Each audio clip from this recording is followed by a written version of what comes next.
আজকাল নীলিমার বড্ড বোরিং লাগে মাকে। মায়ের আচরণ কেমন যেন সেকেলে। একটু রাত করে বাড়ি ফিরলেই বকাবকি করেন। এমনকি কোনো বন্ধুর বাড়ি গেলেও উপযুক্ত কারণ না থাকলে যাওয়ার অনুমতি দেন না। কই, নীলিমার তো এত বন্ধু বান্ধবী আছে, কারো বাবা মা তো এরকম করেন না। মাঝে মাঝে বন্ধুরা যখন বলে, কি রে নীলা, তুই তো শিশুই রয়ে গেলি, কলেজে পড়িস, এখনো টিউশন পড়তে এলে তোর মা তোকে নিয়ে আসে। আসলে তোর মা বোধহয় তোকে ভরসাই করে না রে। রাগ হয় খুব তখন নীলিমার। বাড়ি ফিরে মাকে অনেক খারাপ কথাও শুনিয়ে দেয় সে। নীলিমার মা বাসন্তী দেবী কোনো উত্তর দেন না, চুপ থাকেন। কিন্তু রাতে যখন নীলিমা না খেয়ে শুয়ে পড়ে, সব অভিমান ভুলে তিনি এসে ভাত মেখে নীলিমাকে খাইয়ে দেন। যখন নীলিমা কোথাও গিয়ে রাত করে বাড়ি ফেরে, টেনশনে পাগল পাগল অবস্থা হয়ে যায় বাসন্তী দেবীর। আজকাল টিভি নিউজ পেপার খুললেই যা সব ঘটনা চোখে পড়ে, বড় ভয় হয় বাসন্তী দেবীর। তাই একমাত্র মেয়েকে মাঝে মাঝে বকেই বসেন, কিন্তু নিজে মেয়ের থেকেও বেশি কষ্ট পান। নীলিমা যখন বাড়ি ফিরে বলে, তুমি খাওনি কেন মা? আমি তো বলেই গিয়েছিলাম যে খেয়ে আসবো। বাসন্তী দেবী একটা কথাই বলেন, যেদিন মা হবে সেদিন বুঝবে। আসলে সন্তান ঠিক মতো খেয়েছে কিনা না জানলে যে মায়ের খিদে পেলেও খেতে ইচ্ছে করে না। নীলিমার বন্ধুরা যখন জিজ্ঞাসা করে, আচ্ছা নীলা, তোর বাবা নেই? কোনো উত্তর দিতে পারে না সে। প্রশ্নটা সে অনেকবার মাকে করেছে। মা শুধু বলেছেন, আমি তোমার বাবা, আমি তোমার মা, আমি ছাড়া এ জগতে তোমার কেউ নেই, এটা মনে রাখবে। নীলিমা মাঝে মাঝে রাগ করে বলে, আমার বাবা কেন নেই মা? বাসন্তী দেবী বলেন, এই তো আমি আছি, তোমার সমস্ত শখ আহ্লাদ আমি মেটাবো। নীলিমা ছোট থেকেই দেখে আসছে তার মা একাই তাকে বড় করেছে। বাসন্তী দেবী স্কুলের শিক্ষিকা, কোনোদিন নীলিমার কোনো অভাব রাখেননি বাসন্তী দেবী। চাওয়ার আগেই সব পেয়ে গেছে সে। তাও মাঝে মাঝে খারাপ লাগে নীলিমার। নীলিমার ছেলে বন্ধু হোক, এতেও তার মায়ের আপত্তি। মাঝে মাঝে মনে হয় সব কিছু ভুলে নিজের মতো করে বাঁচতে।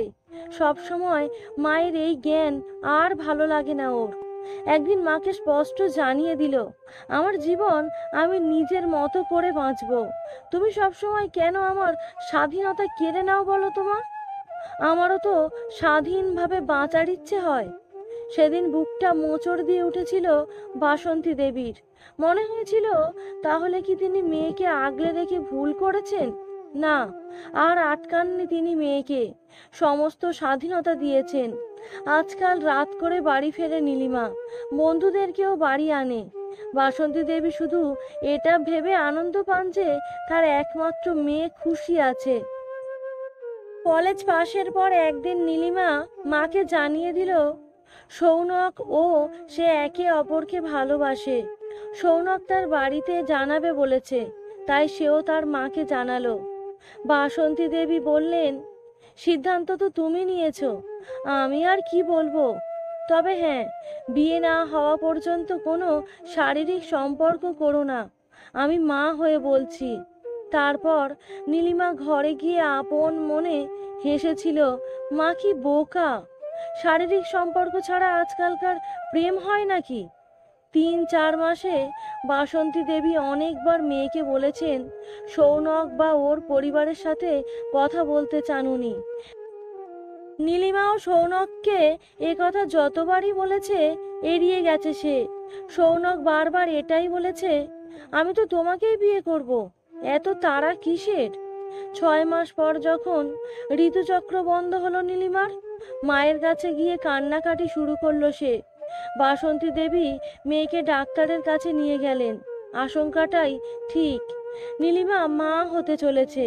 কাঁদতে লাগলো নীলিমা, কিন্তু রাগী বাসন্তী দেবী মেয়েকে কিছুই বললেন না, পরিবর্তে সান্ত্বনা দিলেন।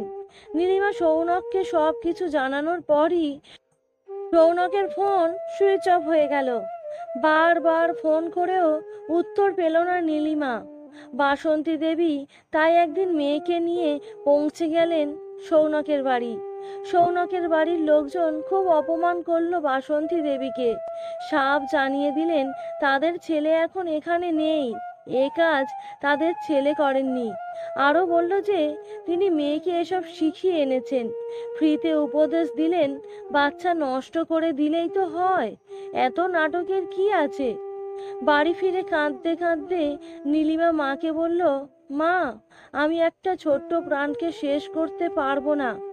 বাসন্তী দেবী মেয়ের মাথায় হাত বুলিয়ে আদর করে বললেন, আমিও যে এটা পারিনি মা, তাই তো সবাইকে ছেড়ে তোকে বুকে নিয়ে দূরে চলে এসেছিলাম, তোকে নিয়ে নতুন করে বাঁচার জন্য। আমি চাইনি যে এই ভুল তুই কখনো করিস, তাই বারবার তোকে সাবধান করেছিলাম মা। আজ উত্তরটা পেলি তো মা, কেন তোর বাবা নেই আর কেন আমি সিঙ্গেল মাদার?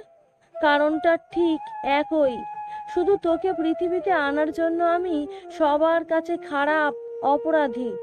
একটা কুমারী মেয়ের মা হওয়াটাকে কেউ ভালো চোখে দেখেননি। নীলিমা সবার চোখে ঘৃণা দেখলেও নিজের মায়ের চোখে শুধু স্নেহ আর মমতাই দেখেছে। আজ সে বুঝেছে এই জগতে তার একমাত্র আপনজন তার মাই। বাসন্তী দেবী মেয়ের কোনো অসুবিধা হতে দেননি, যত্ন করেছেন তাকে। এক সময় নীলিমা একটা ফুটফুটে শিশুর জন্ম দেয়। বাসন্তী দেবীর তো খুশির শেষ নেই নাতিকে নিয়ে। মেয়েকে বলেছেন, আমি যেমন তোকে একা লড়াই করে বড় করেছি, তুইও ঠিক পারবি ওকে যোগ্য মানুষ করতে। এই লড়াইয়ে তোর মা সবসময় তোর পাশে থাকবে।